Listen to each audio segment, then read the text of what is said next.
Hi everybody. My name is Amanda Archuleta, and I am giving a presentation on my capstone, which was a literature review on acupuncture's effect on the autonomic nervous system in the treatment of chronic pain and disease. And to begin with, acupuncture has been around for thousands of years, and it has successfully treated pain and disease since ancient times. So acupuncture focuses on creating homeostasis and promoting self-healing. So we're going to look into what is homeostasis. So homeostasis is the dynamic state of equilibrium. So this is what's keeping our body's internal environment stabilized and balanced. If homeostasis gets disrupted, our body's natural defense mechanisms are going to kick in to reestablish equilibrium. So what are these mechanisms? So these are feedback loops. So the nervous system is creating feedback loops to help reestablish equilibrium. So we have two types of feedback loops. We got positive feedback loops and negative feedback loops. So negative feedback loops will suppress the stimulus, and positive feedback loops are going to accelerate the original stimulus. Homeostatic imbalances occur when the positive feedback loops are taking over all of the negative feedback loops. And when the body can't manage these feedback loops, we start to see chronic pain and disease. So now we're going to look into the nervous system and the branches of the nervous system that help control this. So to begin with, communication in the body is carried out through electrical impulses. These are neurons, and these electrical impulses travel along the peripheral and central nervous system. These receptors that are carrying this information are called the efferent and afferent receptors. These are continuously collecting information from our external and internal environments. They will carry this information to the control center in the nervous system, and the control center will then decide, is it going to create a negative or positive feedback loop to stabilize the body and bring back homeostasis? So in Chinese medicine, homeostasis is maintained through yin-yang balance. And the liver yang controls the nervous system. This is our body's first line of defense against emotional and physical threats. The liver works to nourish and our nervous system and promote blood flow and circulation to meet the demands the body's going through during a stressful or traumatic event. All right, so now we're going to break down the peripheral nervous system. The peripheral nervous system is a branch of the central nervous system. These two systems, the central and peripheral, are communicating back and forth with each other. The autonomic peripheral nervous system consists of 12 cranial nerves and 33 spinal nerves. And there are two branches of the peripheral nervous system, the somatic and autonomic nervous system. So for purposes of my capstone, I wanted to focus just on the autonomic nervous system. I felt like the somatic could be like its own project. So what is the importance of the autonomic nervous system to help with homeostasis? So the autonomic nervous system regulates homeostasis by communicating input from both our internal and external environments. So it's involuntary, and this is controlled by our unconscious minds. This means that this is everything that we're doing that we're not thinking about, such as breathing, pumping of our heart, digestion, perspiration, skin conduction, temperature, urination, and sexual arousal. So there's two branches of the autonomic nervous system that we're going to break down now. There's the parasympathetic and the sympathetic nervous system. So these two systems are working in opposition of each other. One is stimulating, which is the sympathetic nervous system, and the other is inhibiting. This is the parasympathetic nervous system. So these two systems must be in equilibrium to sustain homeostasis in the body. And this is a prime example of yin and yang balance in the body. All right, so now I'm going to break down the role of the vagus nerve in relation to homeostasis. So the vagus nerve is one of the cranial nerves. It is a branch of the parasympathetic nervous system. So what's interesting about the vagal nerve is it's one of the longest nerves in the body. This is the only cranial nerve that leaves the head and the neck. This travels into the chest and the abdomen. And also what makes it unique is that this is one of the few nerves in the body that has afferent and efferent fibers. And this branch, the branches of the vagal nerve control breathing, heart rate, and digestion. So the vagal nerve works in union with the sympathetic nervous system, and it is this connection with the sympathetic nervous system that the vagal nerve can treat chronic inflammation and pain. So in acupuncture, we use the ear a lot, right? And what I found in my research is that the vagal nerve can be accessed through the concha of the ear. We're going to take a look at that now, actually. So here's the ear. This is the concha bowl, and this is where the nerve bundle of the sympathetic nervous system are. Right, in my research, in my results section, we'll go over to some of the results I found to support this. All right, so the role of the autonomic nervous system during trauma. So during a stressful event, our body is going to activate the sympathetic nervous system. This creates a fight or flight response in our body. If the sympathetic nervous system is activated for long periods of time, this starts to consume energy, right? This is the exhaustive stage of homeostasis. This we'll see a decrease in homeostasis. We're going to see high blood pressure, gastric issues, and tensing of the muscles. So traumatic events create stressors in the autonomic nervous system, and these stressors will become internalized. And in Chinese medicine, if the body isn't able to reach homeostasis after a traumatic event, this puts stress on our nervous system. It becomes hyperactive. And this will stress the liver because now the liver has to promote more nourishment and more blood flow to the musculoskeletal system, and this causes tension. So there's also a lot of psychological disorders that are linked to the autonomic nervous system. So for example, stress, anxiety, and depression have been linked to muscular pain, headaches, high blood pressure, and gastric disorders. These are called psychosomatic disorders. So how does acupuncture treat autonomic nervous system imbalances? So in Chinese medicine, shock disrupts the qi flow cycle of the qi flow of the sheng cycle, which is the qi flow throughout all the elements in the organs. And according to Lonnie Jarrett, this creates aggressive energy. And aggressive energy can injure our organ function. This causes cancer, heart disease, mental illness. So this is a disruption of homeostasis, right? And so but what I found in my studies is that AE from shock can be treated with the back shoe points of the bladder channel, and we're going to look into how. So here is the bladder channel here, and here's the spine. So the sympathetic nerve bundles run along the spinal column, and according to Lonnie Jarrett, the bladder channel runs along parallel to the afferent and efferent nerve roots the entire length of the spine.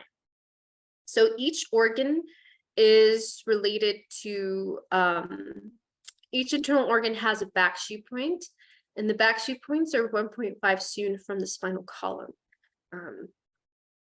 So we're going to look at another set of points that are along the spinal column. These are the Watojaji points, and these are, they can stimulate the sympathetic nervous system. They're right next to the spinal column, and Watojaji translates as next to the spinal column. So there are nerve plexuses next to the spinal column, and these plexuses are part of the sympathetic nervous system. So they enter into the heart, into the chest, into the abdomen, and into the pelvic region. So now we're going to dive into the correlations of classical Chinese medicine and homeostasis.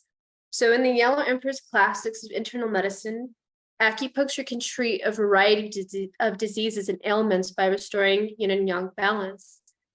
So balance and harmony in the body are direct as constant adjustment of yin and yang. The correlations of yin and yang balance in the body adjust through the parasympathetic and the sympathetic nervous system, yin and yang. In the Ling Shu, needling the conduit vessels keeps the body harmonized. It keeps it balanced. This is homeostasis.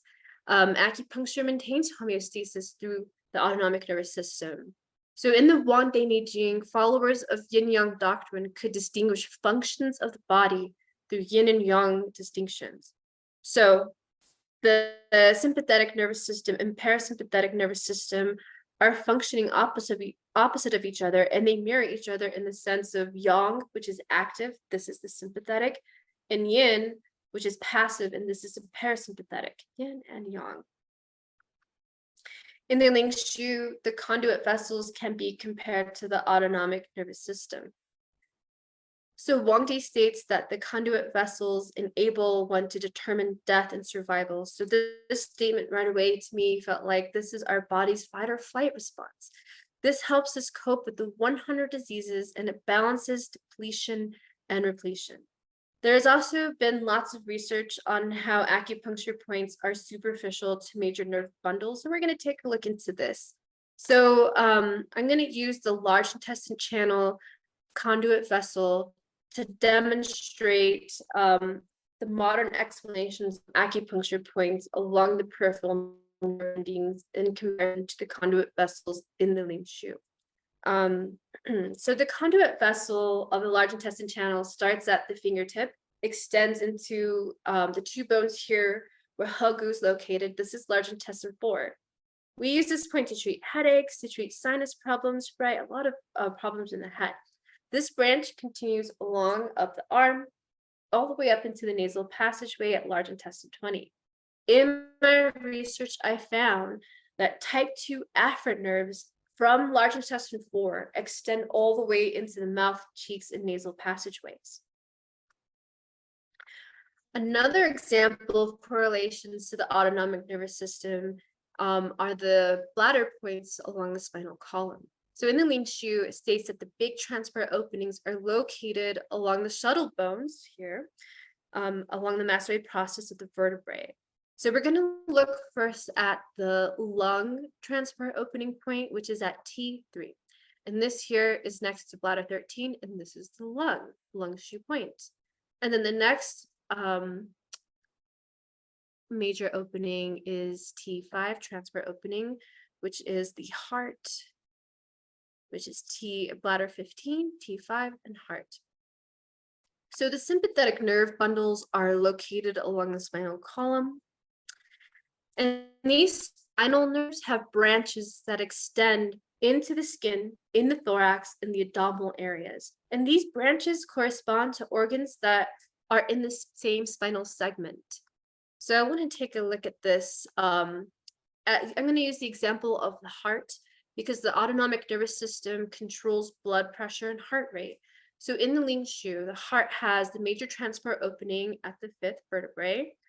And in my research, the nerves that innervate the myocardium and coronary artery, the sympathetic nerves, start at T1 and T5.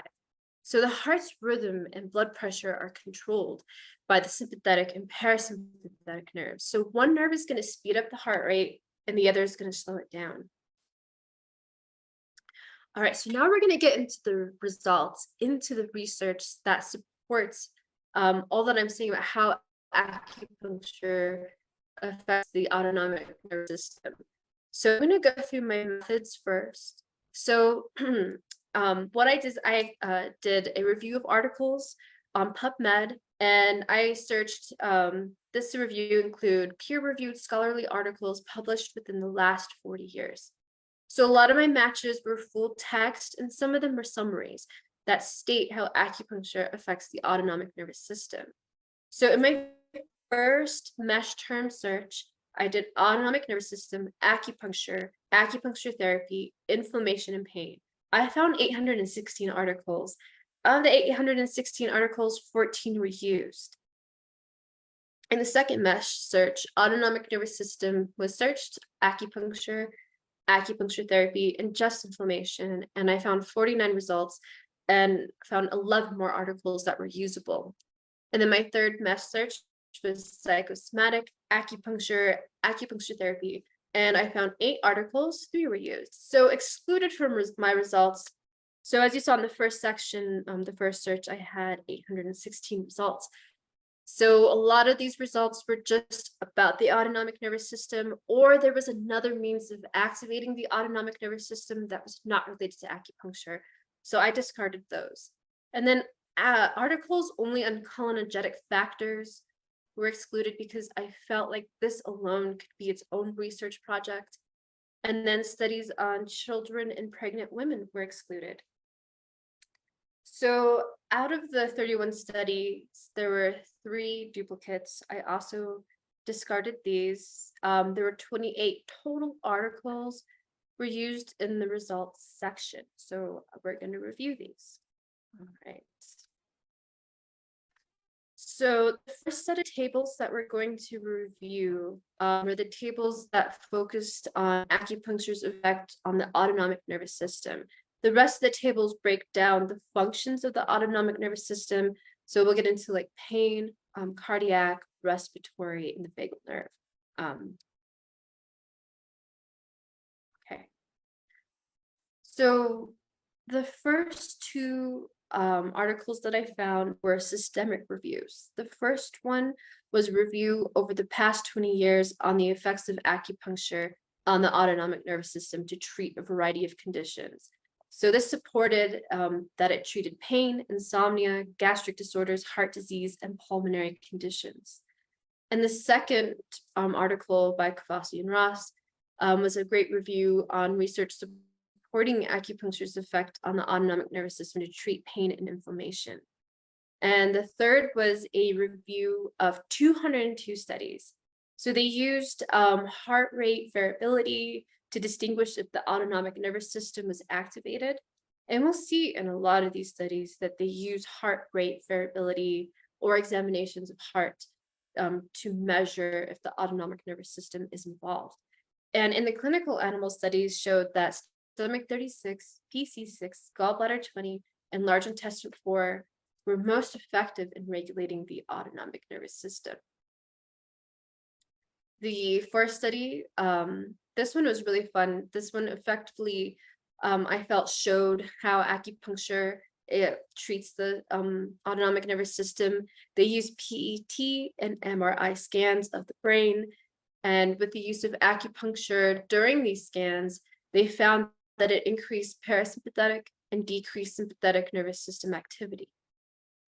And the fourth study, it was research conducted on human and rabbit subjects, and they found that acupuncture reduced norepinephrine. So norepinephrine is an autonomic neurotransmitter, and this helps reduce pain because it inhibits the sympathetic activity.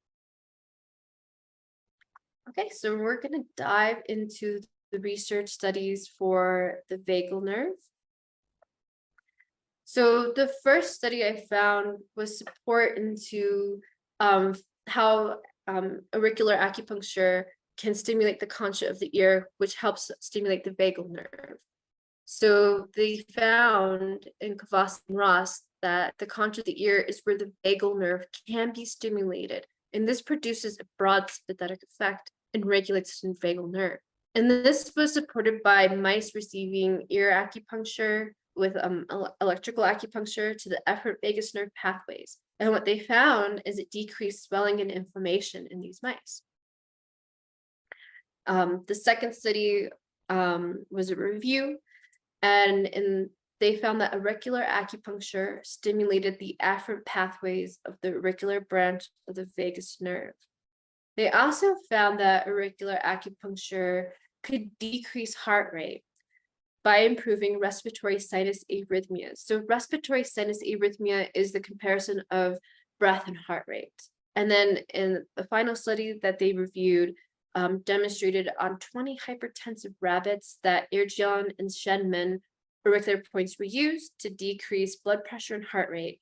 And this is what showed activation of the parasympathetic nervous system because it controls and helps with heart rate, right? The third study was a 3-arm trial. So the results found that acupuncture on the concha of the ear induced vagal activity, and they measured the respiratory sinus arrhythmia adjusted for tidal volume, and this indicated vagal activity, right? Because the vagus nerve controls breath and heart rate. And in the final study, 9 healthy males had their ECG, which is a measurement of the heart, and they measured this for 40 minutes before, during, and after acupuncture. The results showed that stimulation of song enhanced cardiac vagal activity and suppressed sympathetic activity in humans. So these points are on top of the head. 10 minutes, Amanda. So we're going to get into the studies for pain. The first study was 30 healthy participants who had lower back pain. The autonomic nervous system response was recorded using a non-invasive cardiovascular autonomic nervous system function test. The results showed that the acupuncture has an effect on the vagal nerve and the sympathetic nervous system. And this is what helped reduce lower back pain. In the second, this one was more of a summary by Anderson and Lundberg, but I liked it, and they state in their review that acupuncture had a strong effect on nerve fibers, and this helped produce effects on pain control, blood pressure, and body temperature. And then the final review for pain, it was a review on animal models, and the effects of pain were observed through the peripheral, spinal, and supraspinal levels. And the results found that electrical acupuncture activated the sympathetic nervous fibers and inhibited pain. Cardiovascular disease. So I found two interesting and good articles on this. So the first article went over hypertensive male rats, and they used electrical acupuncture on stomach 36 and stomach 40. They found that it decreased blood pressure and therefore suppressed the sympathetic nervous system. They examined blood plasma levels of norepinephrine and epinephrine to assess changes in the sympathetic nervous system. And then the second study, measurements of the sympathetic nerve were measured during electrical acupuncture. They used a BioPac multi-channel physiological recorder. So what I found when I looked this up, this is basically an ECG recorder of the heart. And they used heart 7 and heart 5, and they found that sympathetic nerve pathways from these points improved myocardial ischemia. 7 minutes. I can't get this to move. I don't understand what happened here. Why isn't it moving? Okay. I've paused it. Okay. I don't know why it's decided to stop. Let me get out of this for a second. Okay. Okay, so right now we're Okay. seeing the There it is. there we go. Table of research studies on gastric. Okay, so the next study articles review acupuncture's effect on the gastric system. So the first was a review on acupuncture's effect on the afferent nerves of the skin and muscles. And this demonstrated that acupuncture could affect GI motility and visceral pain with acupuncture. The second was a review, and they found that stomach and spleen meridians stimulated the parasympathetic through the vagal nerve. So if you can remember, the vagal nerve enters the abdomen, and the spleen and the stomach channels travel along the abdomen. They also found that stomach 36 increases gastric acid secretion through the efferent pathways of the vagus nerve to the stomach. And in the third study, stomach 36 induced intestinal permeability through the vagal nerve. So they took animal studies and they found stomach 36, 37, and 25 improved gastric function through the vagal nerve and brainstem centers that affect the sympathetic and parasympathetic nervous system. And the fourth study demonstrated they used acupuncture points on the abdomen, and which once again, vagal nerve has nerves that enter there. This inhibited gastric, duodenal, and jejunal motility. This increased sympathetic efferent nerves. And they also found in their study that stimulating lower limb points activated sympathetic nerve pathways. So they took electrical acupuncture on stomach 36 and 37, and they found that this helped with activity of the autonomic nervous system. They measured heart rate variability to confirm this, that the autonomic nervous system is involved. And they also did a microneurography of the perineal nerve. Why isn't it going? Why is it slow? it's doing it. It's slow again. Sorry. I'm not sure why. Come on.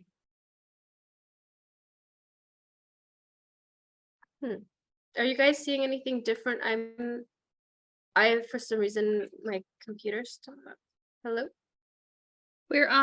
We can see the Toku, Kawase, Yanwei, and Jiryu slide. Yeah, it's just not letting me go to the next slide for some reason. Try backing out and on. coming back in. I have it paused. Okay, I'm escaping. Why is this not? I might have to take it. I don't know why this is happening. Huh. Why this? Come out of the big picture, Okay. and we'll just finish with the smaller ones. Yeah, I can't get it out of the. Let me try. I'm going to stop your sharing. Okay. Okay. Okay, Go ahead and so- reshare. Okay. Let me get back on here. Sorry about this. I don't know why my internet's being slow or something. So, okay, so I'm gonna reshare. Okay. So, Give it a minute. okay. Okay,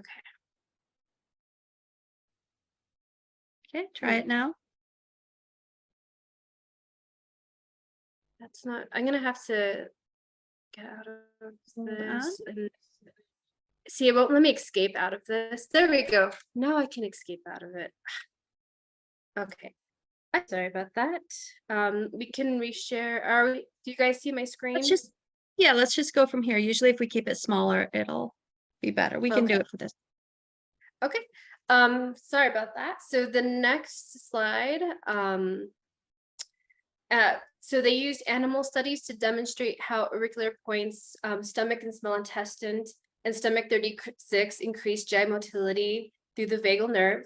And the next study did a ECG, and this was what they used to record the autonomic nervous system function. So there was 86 ischemic stroke patients suffering from stroke-induced constipation, and the electrical acupuncture decreased constipation because it was activating the vagal activity and decreased sympathetic activity. And then in the last study, it was another animal study, and they used stomach 36 with electrical acupuncture, and they found that this helped to increase the vagus nerve activity and suppressed inflammation. This helped pancreatitis. Respiratory conditions. So there was two. The first one was a single blind study on 23 individuals, and they found with the use of auricular lung point that supplied the branch of the vagus nerve that they could decrease olfactory recognition threshold at the lung points. And then the second study was post-operative patients received electrical acupuncture on gallbladder 26, stomach 36, spleen 6, and Shen Men, and they found improvement in vital lung capacity. And then the last table was research for psychological disorders. So the first article I found was a controlled study on 45 young male night shift workers. They used heart rate variability to measure the autonomic nervous system response. And they used laser acupuncture on PC6 to increase vagal activity. And this decreased cardiac sympathetic nerves.